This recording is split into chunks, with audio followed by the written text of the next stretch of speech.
Welcome to This Explainer. Today, we're diving into a truly fascinating reality. Everyday people who are generating real passive income right from their own garages. And the crazy part? They're doing it using imported machinery that often costs less than what most people would drop on a quick weekend getaway. We're going to explore a highly curated list of 30 machines that you can import from China to kickstart a home business. And listen, we are not talking about fleeting internet fads here. We're talking about tangible, physical equipment that can literally generate money while you sleep, while you're at your day job, or just going about your normal life. Okay, let's dive into our strategic playbook. We're going to cover the garage income machine mindset, check out high-demand food businesses, and then shift into manufacturing and service niches. After that, we'll reveal the secret multiplier machine, discuss why you absolutely have to validate before you buy, and wrap up with the 4 fatal importing mistakes. All right, Section 1, the garage income machine. Solving needs, not chasing trends. Look, before you even consider importing a single thing, you've got to get your mindset right. The absolute most successful home ventures focus on constant, undeniable human needs: eating, looking good, saving time. Which brings us to this absolutely crucial golden rule. Customers genuinely do not care about the technology you bought. They really don't. They don't care about the wattage of your motor or the brand name on your compressor. All they care about is the end experience and the solution it provides to their specific problem. So keep that front and center in your mind as we go through these actual machines. Moving right along to Section 2, high-demand food businesses, immediate foot traffic, and daily habits. Now, what's really interesting here is that food is incredibly powerful simply because it requires almost zero convincing. You literally just place a solution in front of immediate foot traffic, mostly because people are already out there buying food and drinks every single day anyway. And notice the remarkably low financial barrier to entry across all these categories. Check out those typical FOB price ranges. By the way, FOB just means free on board, which is basically your base price before shipping and customs.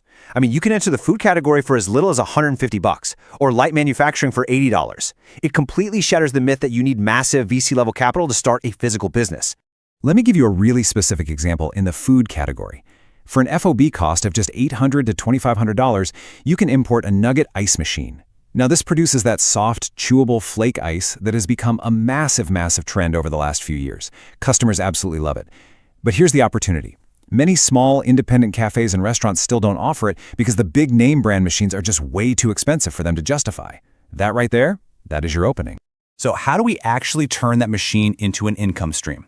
Well, here's the exact playbook. You start by getting just one machine and offering it on consignment or maybe as a monthly rental to a few local cafes you already frequent.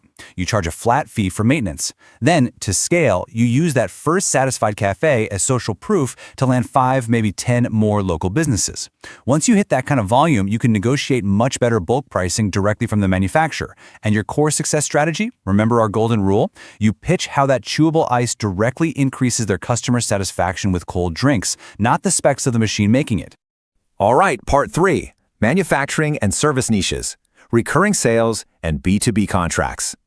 Here's where we move away from chasing daily consumer foot traffic. Instead, for an FOB cost of just $400 to $1,200, you can import a small 40 to 60 watt CO2 laser cutter. Now, if you follow online entrepreneurship communities at all, you know this is a total powerhouse. It's been one of the most talked about machines over the past 3 years. And why? Because it lets you engrave wood, acrylic, and leather literally right from your desk. The playbook here is super straightforward. You start with a simple Etsy shop or a Facebook page featuring maybe 5 or 6 base designs, specifically targeting local weddings or baby showers, because let's face it, that demand is constant. To scale up, you simply add a second machine, or actually scratch that, just run a night shift so you never have to turn down a steady order. And this is where our core mindset really pays off. You generate massive margins because your customer is happily paying for the emotional meaning of a customized gift with their exact wedding date on it, not the raw $5 piece of wood. Now, if you prefer providing services over manufacturing physical products, you've got to consider the upholstery and carpet cleaning machine. This utilizes hot water extraction. With an FOB cost sitting right between $600 and $2,000, this machine drops you right into the highly lucrative world of recurring services. In this scenario, the machine is your primary work tool. You kick things off by partnering with local real estate agents and movers. They constantly have clients who need a deep clean, right before moving in or out. Then, to scale, you take that exact same machine over to auto detailing shops that don't offer specialized upholstery cleaning, and you charge them per job as a subcontractor. And your ultimate success strategy in the service industry? Offer a zero-risk satisfaction guarantee. If they aren't totally happy, you come back and fix it for free. That completely removes all resistance for a new B2B client who might be hesitant to try you out. Okay, Section 4. The secret multiplier machine, machine number 30. Out of all 30 machines analyzed in the source data, there is one that stands entirely in a league of its own. It's not actually a standalone business, it acts as a powerful multiplier for all the others. It's the semi-automatic vacuum sealer, specifically with thermal sealing. At a remarkably low FOB price of $150 to $600, if you are making soaps, candles, beef jerky, or cold-pressed oils, this is absolutely your next mandatory investment. It instantly upgrades your presentation and the shelf life of practically anything you produce. So the crucial point here is perfectly captured in this quote from the packaging studies we reviewed. It says, a well-packaged product can sell for 20% to 40% more than the same product without professional packaging. Think about that. That price difference multiplied across every single item you sell creates huge, huge margins. Plus, you can even offer vacuum sealing services to other local makers in your area who don't own the machine yet. Boom, you've just instantly created a secondary stream of income. Let's move to Section 5. Validate before you buy. The tale of two entrepreneurs. The research makes one thing incredibly, undeniably clear. Doing things in the wrong order sinks way more businesses than a lack of money ever will. Consider these two entrepreneurs from our source material. Take Daniel, for instance.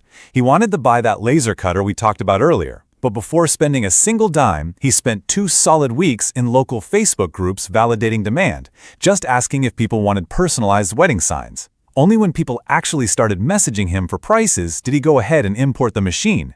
Today, he makes a steady, reliable weekend profit. Now, take Alex. Alex blindly bought one of the most expensive UV flatbed printers on the list, assuming a higher price equaled higher profit. He never checked local demand.